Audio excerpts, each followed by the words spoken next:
Hi guys, it's Hazel. Welcome to my channel. This is going to be a thrift haul video, a rather small one, and that's totally okay. It's hard not to feel like a bit of a hypocrite when a person says, shop your stash, use what you have, blah blah blah, and yet keep buying.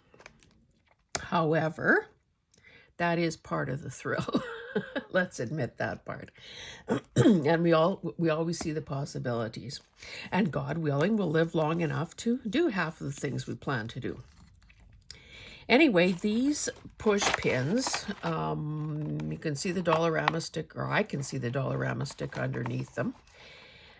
Only save 50 cents per package. But these are colors that I, believe it or not, have in my home. Purple, aubergine, eggplant, those sorts of colors, as well as copper, orange, and shades of, various shades of that. And the turquoise even in some areas. So, not afraid of color. The way I kind of have rearranged my studio office again lately is that I now have a bulletin board again, one of those Umbra push pin boards, magnetic push pin board. How's that for versatile? So these will come in handy. Hopefully I get to use them before I rearrange again. This, I don't know what this is. It says it seals, insulates instantly. Plumbing, marine and automotive, electrical and professional. Green tags were on for 50% off. I paid 50 cents. I haven't opened it. I have no intention of opening it. Oh, it's still, this end is open. I intend to wow and impress my husband with my foresight in grabbing this deal when I saw it. Either that or I'll get laughed out of the room. Who knows? Anyway, one more thing before I get into books. I should open this up. This is a piece, this is a roll of wallpaper border. Let's see if I can get this off without too much trouble. Good grief. Oh, it's coming.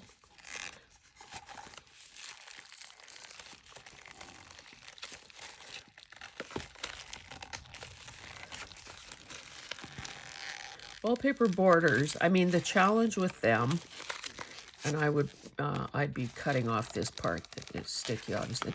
The challenge with wallpaper borders is because they have been so tightly wound for so long that it is a heck of a thing to flatten them out. I like that very much. I think that, so what I do is I typically, I fight with it. Then I cut them into lengths that would represent a typical signature size. So probably 11 inches long, or sometimes longer if I want to plan on some, a pocket at one or both ends. And then what I do is I put several of them, however many I've done, under a under a cutting mat on my standing, what do you call it? The desk that goes up and down. And that happens to be where our sewing machine is right now. So anyway, there's enough weight on it and enough, I leave it there for forever, to be honest. And eventually, they become almost, almost easy to work with. So sometimes it's hard to tell if you're getting a good one or not, a good pattern, because of course you see so very little when it's in the roll. But that is that. I know from the last video I did on something, the one I did on the concertina, I thought that I was I was just so incredibly awesome at getting on, on screen. And still. So I'm kind of hoping that this mat, on a desk blotter, on a calendar, on my glue mats, will rein me in. And I appreciate your patience while I figure all that out. So the rest of this are a few books. Two different places. I don't even remember what I paid anymore. This is a phrase book and dictionary. So Southeast Asia. So it's got, some color, some interesting,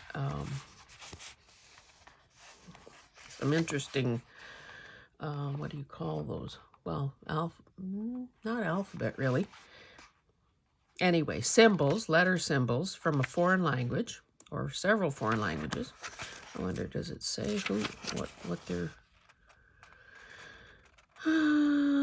Burmese.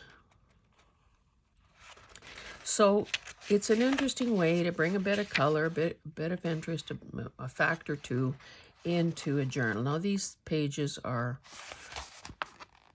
I'm sure,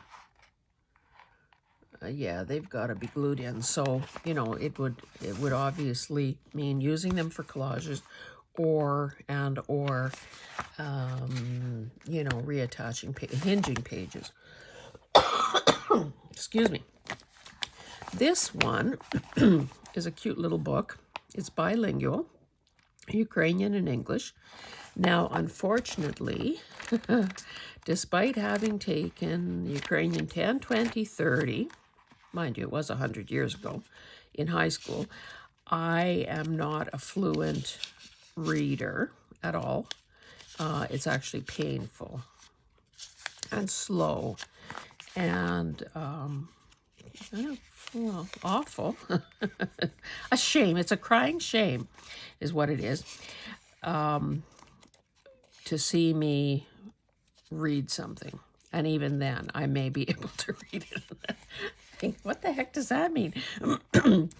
That doesn't deter me from buying Ukrainian books and using the more interesting pages in, excuse me, some Ukrainian journals that I've made. This one is 1944, and it's a cute size. It's interesting in that one page is English, one page is Ukrainian.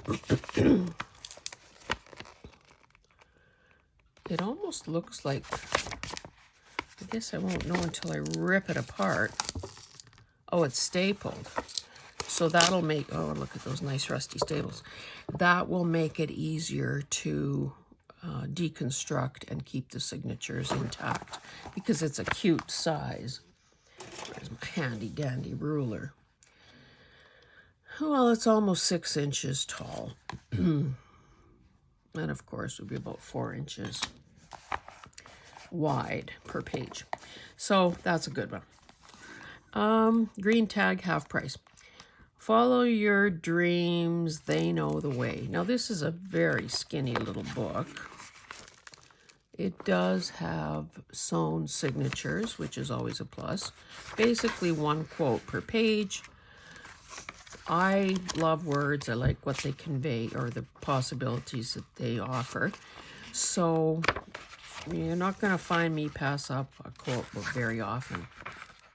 In fact, in my previous bookshelf, my previous life as a book lover and a book collector, I probably have at least one whole shelf devoted to quote books. So I'm not the new kid on the block when it comes to that. I wasn't ever really a dog person, and even less a cat person. But since our daughter got her French bulldog, Gertie, and since we had a stray, who knows what, border collie maybe and black lab, show up at our farm last September, I am developing sort of a soft spot for these guys. So I think there's a dog journal in my future.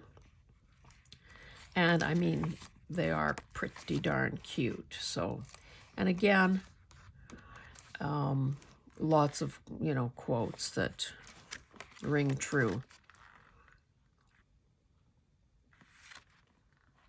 Boy, people have been talking about dogs since the 1800s. So yeah, there's some cute ones. I didn't even flip through really to see if there's a French bulldog in here. And then you've got something like that only a mother could love. The best part about owning a dog is the way he doesn't care about bad hair days, case in point, or overdue bills. So yes, this will be a fun one to take apart and use. This one, I gotta keep checking my positioning here. The Teaching of Buddha.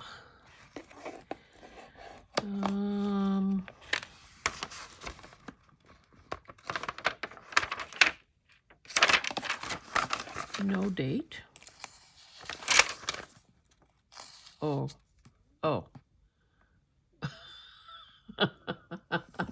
This is the 641st edition, or at least in 1988, or 1990 it was.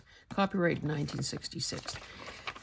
So basically, much like that little Ukrainian booklet on bylaws, there's this English and I don't know what language that is. But again, the beauty of the font. And I'm sure there are some quotable quotes in here. But anyway, love it. Let's see this ratty little ribbon here. And another one.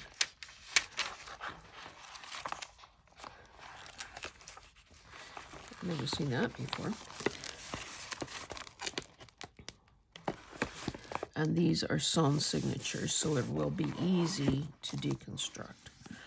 Not the greatest shape, otherwise I don't know what that boo-boo is there, but this book was kind of unassuming on the shelf. I don't even know what I was charged, to be honest, because it didn't have a price tag on it. But I was so pleasantly surprised when I opened it. Not only are the end papers really nice, but look at this. It's like it's not handwriting, but it looks like someone handwrote this, like an actual quote journal. And it is, a number of quotes. So maybe there's an intro here.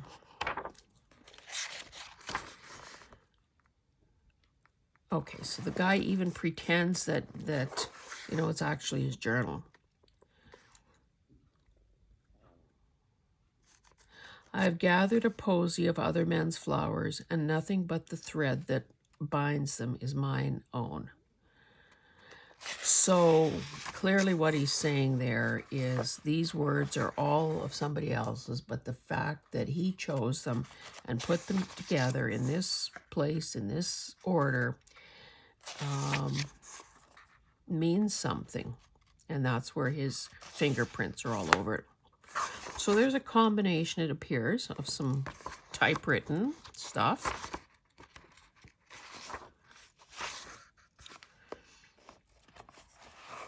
And the rest is handwriting. Like, is that not the best? That's the best. Oh, I didn't even realize there was a little sketch in there.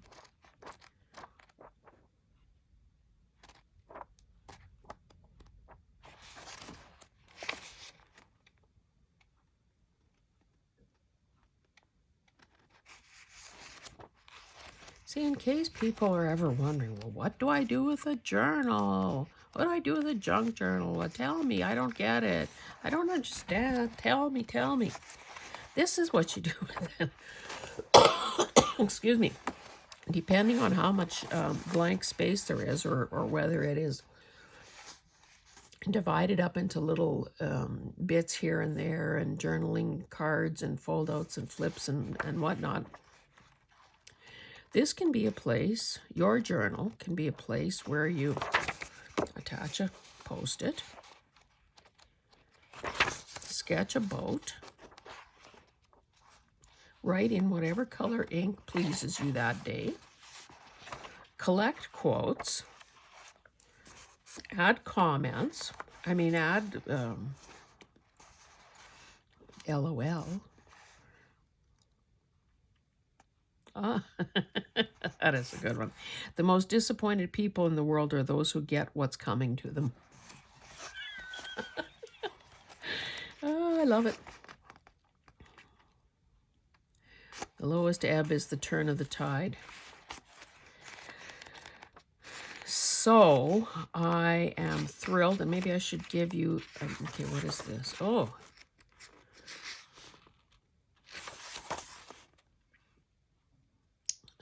is this a recipe?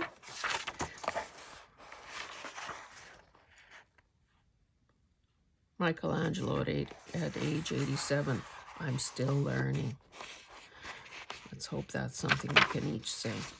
Okay, what do we have here? Likes. So you can list your likes.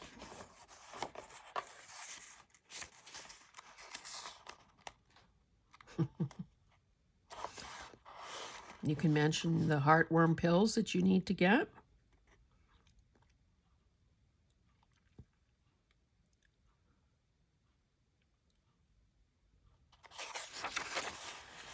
That looks like, well, it's not really a recipe. More like a shopping list.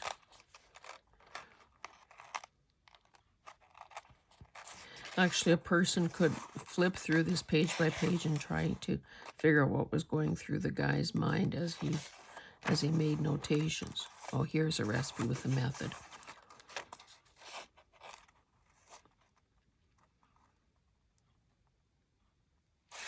Here he's talking about snow and the fact that by March 14th, Narcissus were pushing up through the snow. Okay. Father Timothy Andrew Kavanaugh is the principal character in author Jan Karen's series of best-selling Mitford novels set in a mountain village in western North Carolina.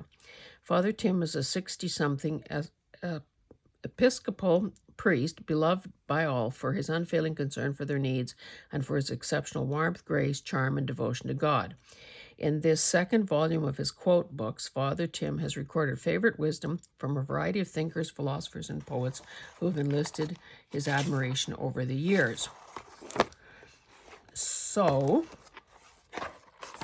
we actually don't know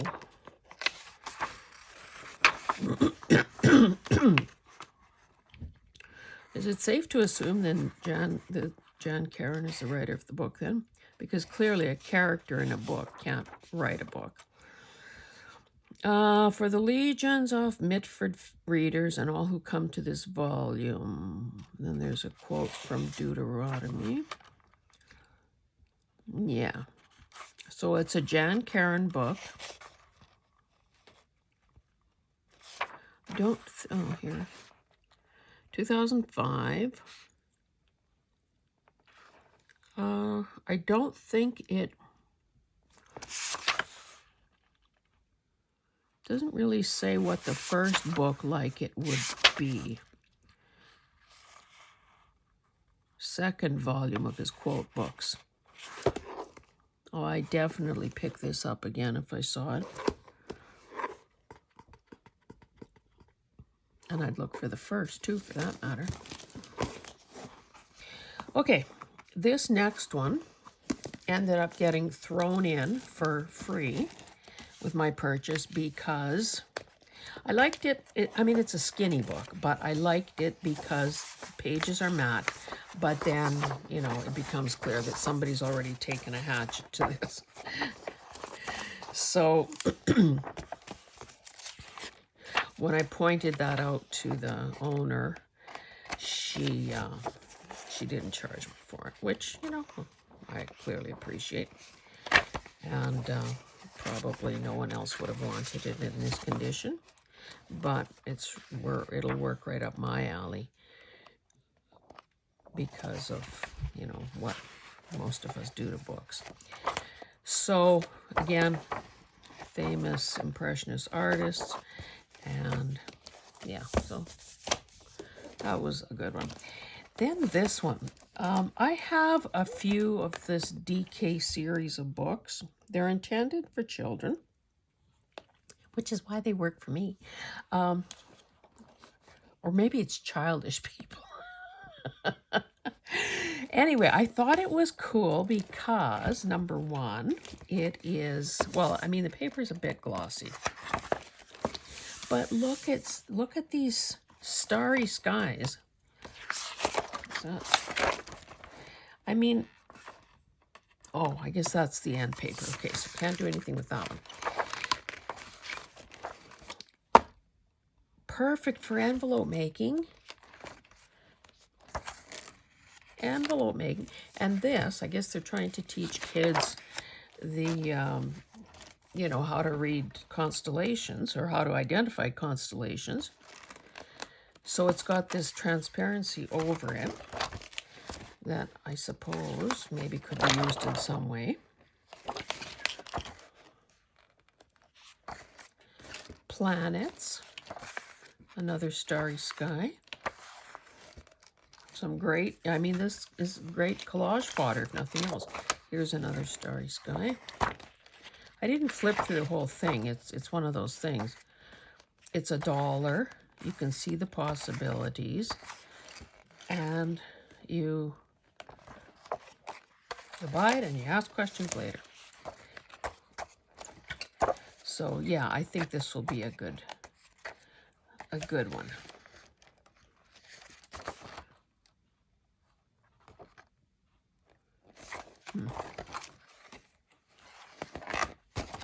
And to think that people have traveled into space really is a whole world of possibilities out there. Anyway, yeah, I can see them. Even if I just pull out all the full pagers and turn them into envelopes or pouches or whatever, it's well worth the $1 I spent. Anyway, kids, that's it for today. I hope that if you have been thrifting, that you too have scored something that you either needed very badly, wanted very badly, or have enormous or even piddly little plans for. Take care, stay safe, and keep finding time to create. Bye-bye.